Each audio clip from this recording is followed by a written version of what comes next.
Hello, my name is Jeff Mann, and I've been working in higher education for over 2 decades now. Like so many issues on campuses these days, sexual assault is an important topic that is addressed. But often our conversations are stilted, constrained, and carried out with such trepidation that we don't get much beyond platitudes. And sometimes we say and do things that actually interfere with productive dialogue and plans to improve our communities. That's why I'm making this video, in the hope that greater insight and honesty can be brought to bear on these essential conversations. I hope this will help people think more critically about the issues, provide some clarity in understanding them, and invite more people to talk about them openly. Look, sexual assault is far too commonplace on our college and university campuses. Of course, it's not limited to these environments. It's not that campuses are full of worse human beings, but the demographics of our communities mean that sexual assault will always be an issue. The exact statistics are hotly debated, and that's not the point of this video. Whatever the numbers are, the reality is unacceptable. And we in our college communities should be doing more to address these issues. To start with, we need honest and sometimes difficult dialogue on this issue. So let's jump right into one of the most challenging questions. Can a victim of sexual assault ever bear part of the blame? There are reasonable people who think maybe, since if you do something stupid to put yourself in a bad situation, maybe you're partly to blame. I understand what these people are saying and why they're saying it, but let me give a clear and unequivocal answer. No. Victims of sexual assault should never be blamed, even in part. At the same time, the issues surrounding this conversation merit more attention and nuance than they're generally given. I'm not qualifying my previous answer. I'm saying we need to explore difficult issues more fully and honestly, and that's what I'd like to do here. Now, I'm well aware that someone is likely to pull something out of this video, out of context, or cite something that I said that may not have been said clearly, and then make all sorts of claims about what a terrible human being I am. This seems a favorite pastime of too many people these days, but it only serves to discourage the conversations that we need to have. And it often tells you more about the integrity of the accuser than the accused. Now, I'm more than open to being corrected if I'm wrong about something, or clarifying my words if they're ambiguous or misleading. And we might disagree on some things, but I think we all benefit from more dialogue and less name-calling. I'd like to start off by telling a story about a potentially violent situation I found myself in, within the context of a physical assault rather than a sexual assault. It's a number of years ago, and I was in Manila in the Philippines, which is a very big city. And it was late at night, probably about midnight, and I was walking around a part of that city that I didn't know very well by myself at night, and that was not a good decision. And as I was walking around this area, a group of 4 people decided that they were going to relieve me of some of my possessions. And so they arranged their coordinated assault. And the good news is that with about a second to spare, I realized what was going on. And with some fancy footwork, I was able to maneuver myself to a better position so that I could face all of them at the same time and rather than have them surround me. And from there, I was in a better position then to stage my retreat, and everything went well. And I got away unharmed. But the undisputed reality, and this illustrates this, is that we can all make better and worse choices that affect our safety. And all of us, men and women, have a responsibility to educate and prepare ourselves to live our lives more safely in the world. The really difficult thing to talk about is when a person engages in needlessly dangerous behavior, as I did, and something bad happens to him or her. What can or should be said then? We shouldn't blame the victim, but people often want to know whether we can point out bad decisions. Let's return to my situation in the Philippines. What if things had gone badly? What if I'd been killed? You wouldn't come to my funeral and say to my wife, that was really stupid of him to do that. Now, it just so happened that things ended up okay, and I wasn't the victim. So now you and my wife can say to me, that was really stupid of you to do that. And you'd be right. But criticizing the decisions of victims of crime, especially around them and their loved ones, even if your assessment of their behavior happens to be correct, is generally an unhelpful and likely harmful response to that situation. Here's the point. There is a time and place to discuss more and less prudent choices, and this can be done without talking about specific people. We should also note an important difference between physical and sexual assault. Maybe the difference isn't apples and oranges, but there are some important distinctions. If someone falls victim to an accident or gets his ass kicked in a bar, there might be people who say, he was asking for it. And it's clear this is a figure of speech. We know that he wasn't literally asking for it. When we speak of sexual activity, consent is possible. Now careful, please listen to what I'm saying here.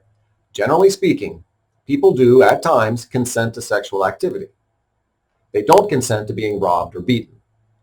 I know there are some contexts, but that's not what we're talking about here. And so if it's determined that sexual activity occurred, it can be difficult to ascertain whether or not there was consent. If someone is found beaten and unconscious, it's usually clear that he or she didn't want to receive that treatment. If someone gets physically assaulted while putting himself in a dangerous situation, and another person says he was asking for it, we all know that the phrase is not being used literally. But in the case of a sexual assault, the asking for it line is sometimes used literally. And that confusion opens up a lot of potential trouble, misunderstanding, and unfair characterizations. Therefore, it's best to never use that expression with regard to victims of sexual assault. Add to this the fact that victims of sexual assault very often blame themselves, even when there's no logical reason to do so. But in that case, hearing she was asking for it, even when intended as hyperbole, only makes that unfortunate reality even worse for the victim, as she is struggling to heal and sort out what to do next. I think it's also worth asking, why do we so easily blame victims? I think we can identify three different things. First, it makes ourselves feel safer. When we hear of something really bad happening to someone, subconsciously, we're worried that it could happen to us. If I read about someone in my town who was robbed at gunpoint, I'm faced with the reality that such a thing could happen to me as well. And that's scary. But if that person is different than I am, from a different part of town, or doing something I wouldn't do, then it's a little less scary for me. The thought that a woman could be raped while doing nothing wrong is extremely frightening to many women. But if she was acting inappropriately, we tell ourselves, then maybe I or my loved ones are not in as much danger because we wouldn't act inappropriately. And so blaming the victim can make us feel a bit safer. Second, we don't like the idea of a male friend or acquaintance of ours being a rapist. That creates some serious cognitive dissonance. We imagine rapists looking and acting a particular way. They're creepy and violent, socially maladjusted. They're certainly not like your buddy over there, until your buddy is accused of rape or sexual assault. And it's hard to believe that such a nice, normal guy could do such a thing. As I said, that creates a lot of cognitive dissonance. We can reduce that psychological tension if we decide that maybe it really didn't happen that way. She must be lying or exaggerating or must have led him on. It's more comforting to think that rapists are weirdos you could recognize, rather than our friends, neighbors, or acquaintances. Third, blaming the victim is often a primary legal defense of the accused. If there is an alleged rape and evidence that sexual intercourse did indeed happen, it is very likely that the accused will insist that the sex was consensual. If a woman says, he raped me, and intercourse did indeed happen, a common defense will be, she wanted it, or she asked for it. That is how the case will be made that it was consensual. When we understand these tendencies, it helps us better understand the social and psychological and legal dynamics around sexual assault, and to be more honest with ourselves about why we're saying or thinking the things we do. We can try to be more objective and fair in our analysis and words, and avoid blaming victims or being quick to dismiss their claims. At the same time, if we're going to think critically and act well with regard to addressing sexual assault, there are other things being said that hinder this, and sometimes from well-meaning people. Consider the teach not to rape memes. Here's a novel idea. Instead of teaching our daughters how to not get raped, let's teach our sons to not effing rape. To be honest, when I first saw this meme or one of its variants, I had a strong negative reaction. First of all, you've created a false choice, as if we have to pick only one or the other. And second, I think most people already know they're not supposed to rape people. This would be like trying to decrease the murder rate by telling people that murder is bad. To be sure, I still don't think this is a very helpful approach, and I'm not a fan of the meme. But I did some thinking and realized that I had missed something. People who understand the realities of sexual assault and rape know that the primary danger is not some big creepy guy who grabs you at night, throws you in the bushes, and assaults you. That can happen, but it's relatively rare. The bigger danger is the nice, normal, friendly guy who gets you a few too many drinks, finds some time alone with you, and then doesn't respond to your protests as he has his way. The assailant may very well not be some deranged sociopath.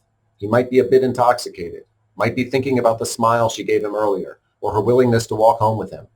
He might misinterpret her verbal resistance. Now, I don't say this in any way to excuse him, and certainly not to blame the victim.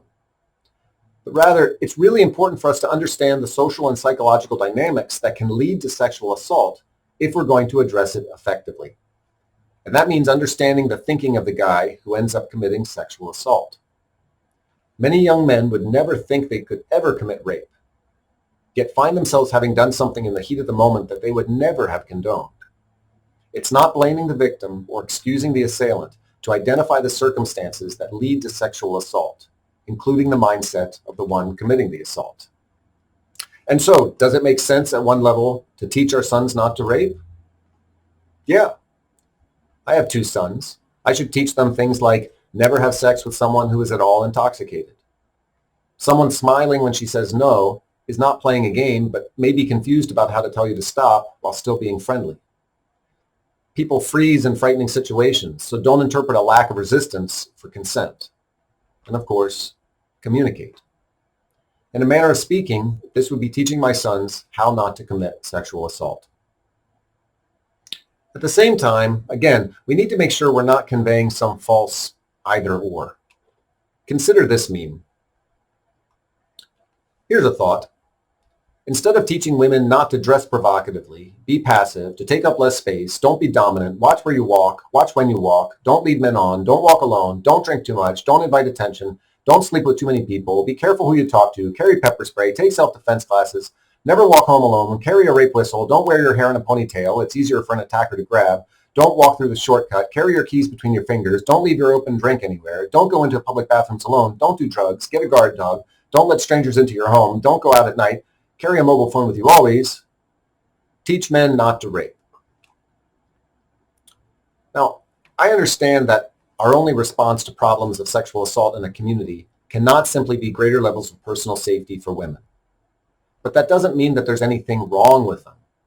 I know this because greater levels of personal safety are wise for everybody, women, men, children. When I'm in a potentially dangerous situation or context, you can be sure I watch where I walk, how I walk, and who I talk to, most of the time. Being intoxicated or high heightens the danger, and we should all be taught not to let strangers into our homes.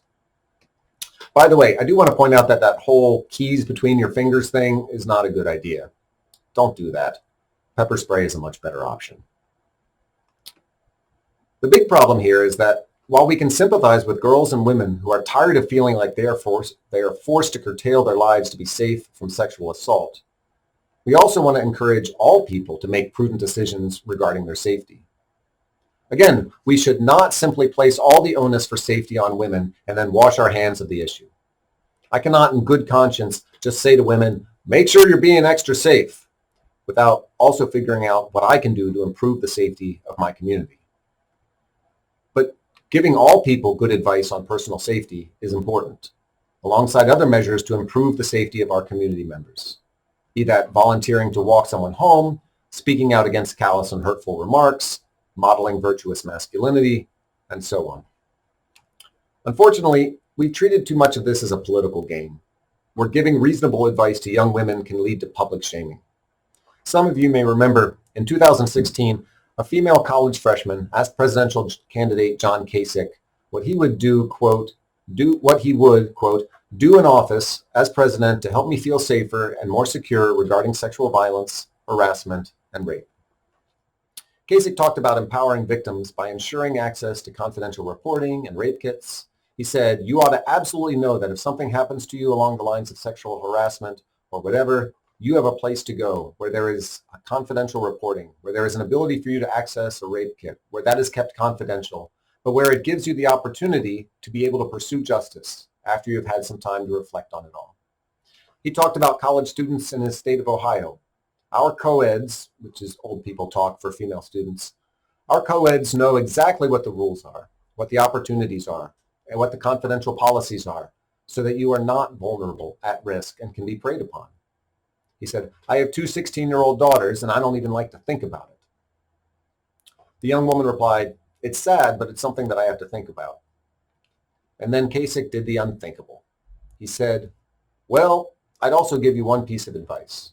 Don't go to parties where there's a lot of alcohol. While the audience clapped, his political opponents went bananas, and they attacked him mercilessly. Alongside plenty of other politically inspired broadsides, The Guardian accused him of blaming women for getting raped. While most people recognize this as nothing more than a political attack, it sent a message. When talking about sexual assault, don't talk about taking precautions to keep oneself safe. If you do, you could find yourself being seriously maligned. There are certainly better and worse ways to communicate things, but I don't think anyone benefits from hiding important data. Whether you or I like it or not, there are facts that must be acknowledged. Researchers have identified two key risk factors that significantly increase the likelihood of sexual victimization. The first of which is consuming alcohol. Studies indicate that in 72 to 81% of cases in which a male rapes a female college student, the female is intoxicated. Another study finds that women who drink frequently and heavily are 8 times more likely to be raped. This is pertinent information that men and women should have as they navigate through life, especially through the college years. Again, this does not mean that a woman should be shamed or blamed for drinking alcohol. Rather, it is about being well informed about the dangers associated with different behaviors. Here's another meme that I think does a better job at capturing the right idea. How to not rape. Teach young men about legal consent. Teach young men to see a woman's humanity instead of seeing them as sexual objects. Teach young men how to express healthy masculinity. Teach young men to believe women who come forward and not blame the victim. Teach young men about bystander intervention.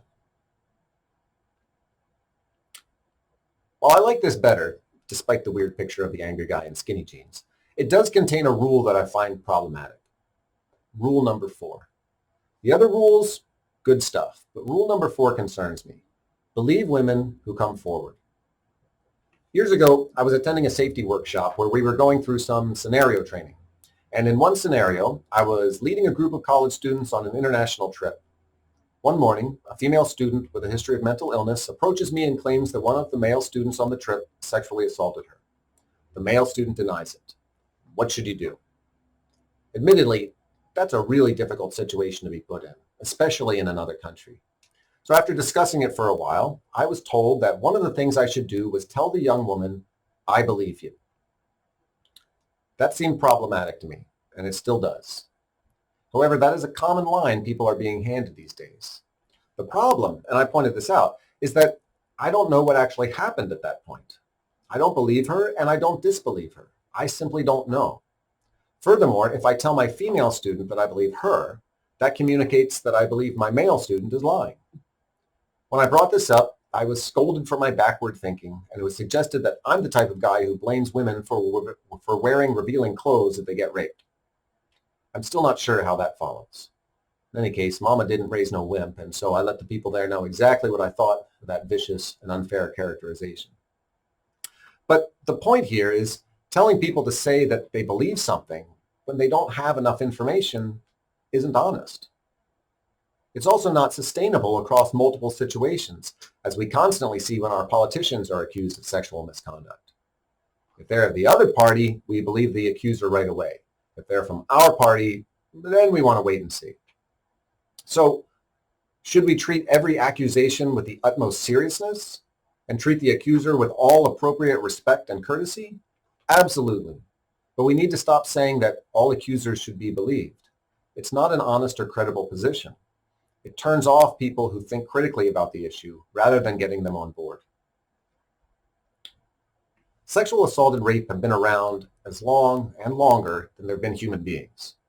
We are blessed to live at a time and a place when so many people are addressing it with the seriousness that it deserves. And while a lot of progress has been made, there is still so much more that we could do.